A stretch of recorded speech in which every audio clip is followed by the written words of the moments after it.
Diante desse cenário, é a direita apostando nesse voto moderado. E até numa tentativa de não deixar o voto moderado sair de Tarcísio de Freitas.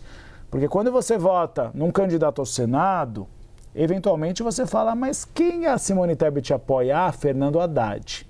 Então é uma tentativa do Tarcísio de Freitas dizer, não, vamos lançar também o nome moderado, André do Prado, para esse eleitorado ficar no nosso universo, né, de voto.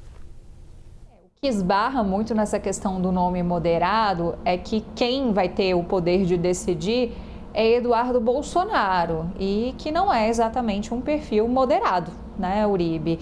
Mas a vaga, ele vai ter essa prerrogativa de decisão justamente porque a vaga seria dele, né? Se as coisas não tivessem tomado o rumo que tomaram com Eduardo Bolsonaro hoje nos Estados Unidos, né? Alimentando aquela tese de perseguição, inclusive. Então, fica essa dúvida, né? Qual vai ser a escolha dele? Se fosse uma escolha pragmática apenas do dirigente do partido, que é Valdemar Costa Neto, imagino que o nome de André do Prado já teria sido oficializado. Agora, como é necessário resolver essas questões internas e que passam pelo familismo, aí é melhor eles testarem cenário, porque do outro lado a gente tem nomes que têm muita interlocução com Eduardo Bolsonaro, não só o Valdemar, quis ir até os Estados Unidos, levando no braço o André do Prado para conversar com o Eduardo Bolsonaro, como também Mário Frias.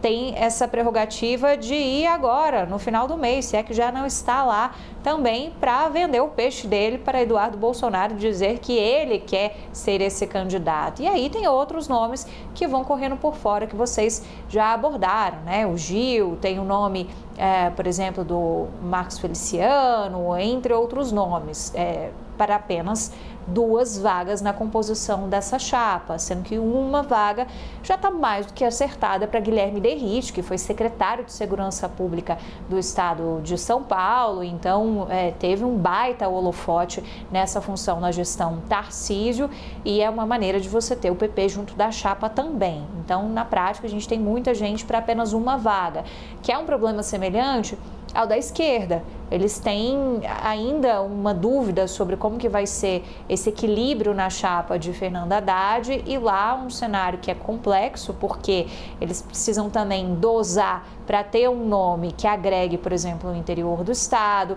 que traga essa chapa mais para o centro, e eles têm uma lista de ex-ministros do governo Lula III para acomodarem nessa chapa. É Márcio França, é Marina Silva, é Simone Tebet, que hoje está para o Senado, eventualmente pode ser deslocada para a posição de vice de Haddad. E por que tanta preocupação com esses nomes do Senado e por que essa preocupação não é emergencial a ponto desses nomes já serem falados agora, faltando ainda meses para a necessidade de formalização? Porque eles vão testar cenários. Tanto a direita, como vocês muito bem pontuaram, vai testar esses cenários sobre a recepção desses nomes, quanto a esquerda também, para verificar qual posição fica melhor para cada um desses nomes que são colocados nessa lista para São Paulo. E isso tem relação também com a percepção de que São Paulo é um dos estados, para além das questões populacionais, né, de São Paulo, da capital paulista, mas do estado como um todo, tem uma questão de os dois lados entenderem que é um estado que pode ser bastante definidor desse cenário eleitoral nacional. O eleitor de São Paulo pode ajudar e muito a definir o cenário, se vai ser Lula eleito, se vai ser Flávio eleito.